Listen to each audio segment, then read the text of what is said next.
a noite oficial dos OVNIs. Foi assim que o Fantástico deu a notícia. 9h14 da noite. O controle de radar de São Paulo registra sinais sem identificação. 9h20. O controle aéreo em Brasília confirma a presença de objetos voadores não identificados. 10h23.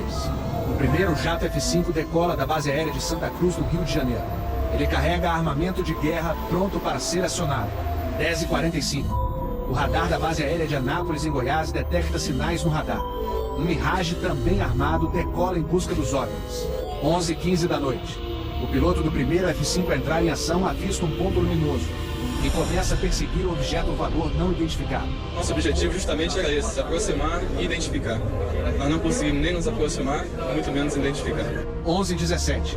Mais um Mirage decola da base de Anápolis para perseguir os objetos. 11h20. O caça F-5 recebe pela primeira vez um sinal no radar de bordo confirmando a presença do objeto não identificado à sua frente. 11h36. O terceiro Mirage sai da base de Anápolis, mas não consegue contato visual com os OVNIs. Naquela noite, 5 jatos da Força Aérea foram acionados e retornaram sem conseguir se aproximar dos objetos. Os radares do SINDACTA em Brasília registraram um total de 21 sinais desconhecidos no céu do Brasil.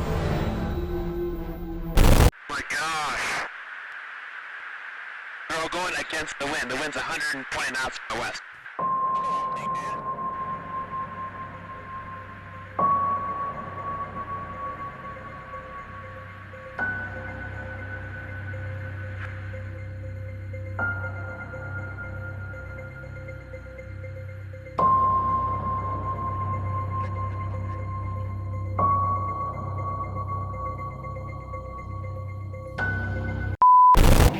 Desde sempre, a humanidade acredita que existem seres celestiais que visitam a Terra. Tanto nas crenças religiosas, quando associamos aos deuses, anjos e demônios, como também na ciência de extraterrestres e OVNIs. Em ambos os assuntos, existem várias evidências comprovadas através de relatos, porém, para os céticos, falta aquela prova final. No vídeo de hoje, vamos falar das principais evidências de vida inteligente fora da Terra e mostrar para vocês algumas das mais importantes evidências. E contar porque os maiores especialistas em ufologia dizem para a gente parar de procurar os aliens. Não era isso não. É mais ou menos isso, né? Devemos parar de procurar os aliens, tá certo? Eu acertei. Que enfim. Eu sou Deco. E eu sou Pri. Se esse assunto te interessa, vai deixando seu like e se inscreve no nosso canal, pois vamos estar trazendo novidades sempre. Roda a vinheta!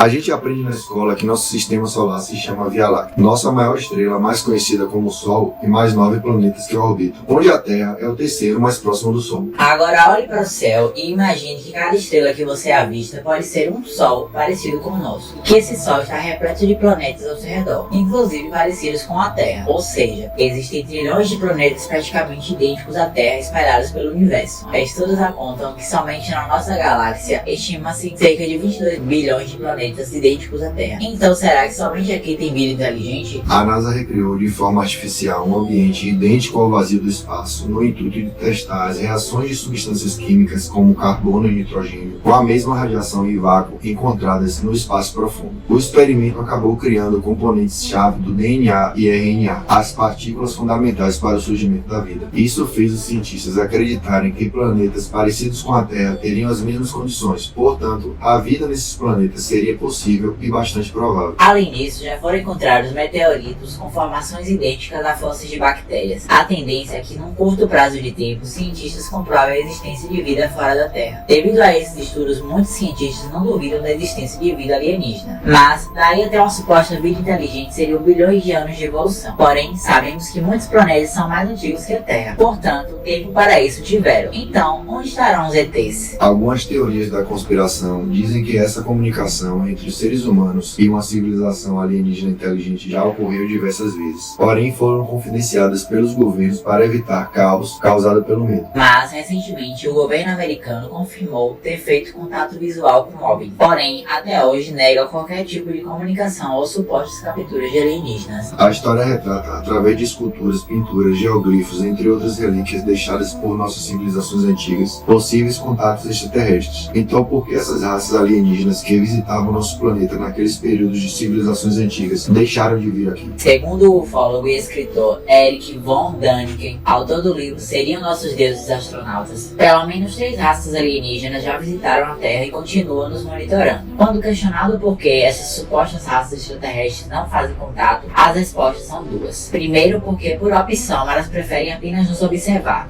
ou elas enviam mensagens, mas ainda não temos tecnologia suficiente para captá-las e decifrá-las. Essa mesma teoria da falha de comunicação é contada pelo ufólogo Giorgio Tsoukalos na série da History Channel Alienígenas do Passado. Giorgio nos compara com formigas no formigueiro. Na opinião dele, captar e entender o que uma raça superior está tentando nos dizer seria o mesmo que as formigas no formigueiro conseguirem compreender o que o ser humano está tentando falar. Outro problema que impede essa comunicação seria a distância. Afinal, se a gente acabou de conseguir enviar uma sonda para Marte, que é nosso vizinho, imagine para um planeta fora do nosso sistema solar. Não temos tecnologia para isso ainda. São anos-luz de distância. Inclusive, é justamente devido a essa distância que muitos cientistas acreditam que os OVNIs que são avistados aqui possam nem serem tripulados, ou seja, não tem vida dentro dessas supostas naves espaciais. São apenas drones que vêm aqui na intenção de monitorar o nosso planeta. Agora vamos citar algumas das mais importantes evidências: hieroglifos, esculturas e pinturas de civilizações antigas. São vários hieróglifos egípcios com imagens de naves espaciais, astronautas e criaturas humanoides. Seriam esses os primeiros registros de contato entre uma raça alienígena e as civilizações antigas? O deus maia Pakal estaria representado numa espécie de foguete ou uma máquina que tivesse propulsores. Lembrando que nessa época não existiam máquinas, que dirá foguetes de combustão. Algumas imagens parecidas com astronautas também podem ser vistas em pinturas em cavernas em várias partes do planeta. Muitos se assemelham a uma pessoa usando um capacete como os usados atualmente. Esculturas de astronautas também foram deixadas por civilizações antigas espalhadas pelo mundo e datadas da época que nem sequer existia a roda. Assim como inúmeras obras de arte, inclusive de personagens consagrados como Galileu Galilei retratando objetos voadores. Semelhanças raras entre civilizações antigas. Até hoje, mesmo com toda a evolução da engenharia, não se sabe ao certo como pelo menos 4 civilizações de diferentes lugares do mundo conseguiam construir pirâmides de forma tão parecida. O mais surpreendente é que aparentemente as técnicas utilizadas são as mesmas. Mas como isso seria possível entre povos afastados geograficamente, como por exemplo os maias e os egípcios? Primeiro pelo corte da rocha, fazendo com que seu encaixe fosse tão preciso ao ponto de nem sequer passar um fio de cabelo. Nos dias atuais, esse corte fino só seria possível através de máquinas a laser. Segundo, é entender como eles conseguiam montar uma pirâmide numa época em que não havia máquinas, transportando rochas pesando entre 2,5 a 60 toneladas do chão até as partes de cima do monumento. Mesmo nos tempos atuais, seria impossível carregar uma pedra com esse peso todo. Outros aspectos intrigantes são as semelhanças entre os deuses, artefatos, esculturas e pinturas, praticamente idênticos, como se houvesse uma comunicação entre esses povos de diferentes partes do mundo. Mas isso seria impossível naquela época. Teorias sustentam a tese que alienígenas do passado teriam ajudado essas civilizações antigas. Isso explicaria a quantidade de semelhanças. Ondas de rádio vindas de outro sistema solar. Já ocorreu vários sinais de rádio capturados por telescópios. Em algumas situações poderiam ter sido causados por fenômenos naturais no espaço. Um caso deixou os cientistas intrigados. Foram capturados 10 sinais em sequência com duração de 137,5 milissegundos de diferença de tempo entre eles, porém com a energia equivalente a 30 vezes a produzida pelo nosso Sol. Essa coincidência da diferença de tempo entre os sinais fez com que os cientistas acreditassem que não poderia ser um fenômeno casual, e sim algo programado. Esse sinal teria vindo de uma galáxia distante de 5,5 bilhões de anos-luz, e foi descartada a possibilidade de ter sido causada por uma sequência de explosões estelares. Quem teria enviado esse sinal? Linhas de Nazca. São um grupo de grandes geóglifos feitos no solo do deserto de Sechura, no sul do Peru. Medem entre 400 metros e 1,1 km e cobrem uma área de cerca de 50 km quadrados. As linhas têm normalmente de 10 a 15 centímetros de profundidade, onde foram feitas incisões nas rochas do solo, removendo toda a parte interna. São São tão grandes que para conseguir enxergar e entender as imagens é necessário subir a uma altura acima de 500 metros do Sol. Mas quem desenhou e por quê? A civilização Nazca viveu no Peru entre os anos 500 a.C.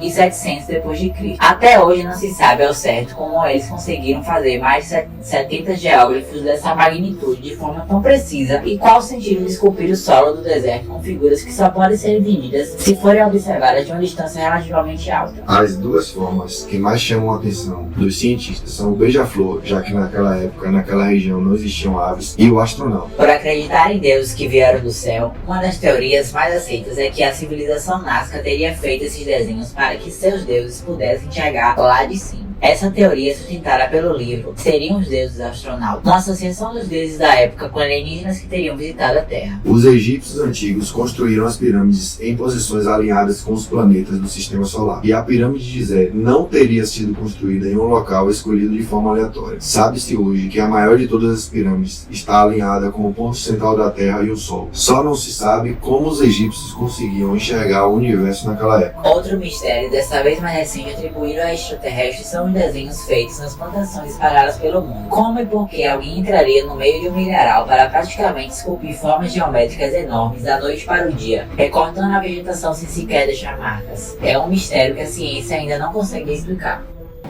Podemos ficar aqui mostrando evidências e mais evidências, mas a pergunta que fica não é se existe vida inteligente fora da Terra, mas quando iremos encontrá-los. Mas por que alguns cientistas então dizem que devemos parar de procurar essa vida inteligente fora da Terra? Segundo Steve Hawking, existem duas vertentes possíveis. A primeira seria de encontrar uma vida inteligente fora da Terra de forma pacífica, mas a segunda e mais provável seria encontrar uma vida inteligente fora da Terra hostil. Agora imagine você se uma civilização que visita nosso planeta durante todo esse tempo tem tecnologia para sair de um sistema solar e viajar para outro. O que eles poderiam ser capazes de fazer com a gente? Com essa tecnologia muito acima da nossa, seria um risco muito grande à nossa vida que esse encontro acontecesse. E se você é fã de mistérios, não deixe de assistir o nosso vídeo anterior, que a gente fala de vídeos e canais que foram banidos da internet. Bom, vamos ficando por aqui, esperamos que tenham gostado. Se gostou, deixe um like e comente.